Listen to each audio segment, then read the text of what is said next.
Жалпы биздин туугандар жолдон кетип атканда валюта курсун тартып коелу. Рубль көтөрүлүп турмун.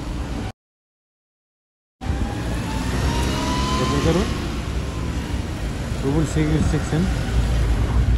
Ошарында да азыр жумушка кетип тартып койдук жолдон болсо дагы. Ушундай ошары. 1000 рубльиңиздар 880 сом болуп калат ошондо. Сомго. Зайнаптабыз. Москвадан көрүп жатасыздар, кайсыл жерден көрүп жатасыздар дагы. Ош шаарында ушундай погода бүгүн.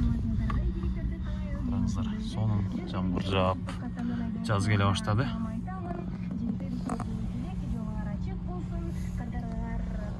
Рубль көтөрүлөт, 880.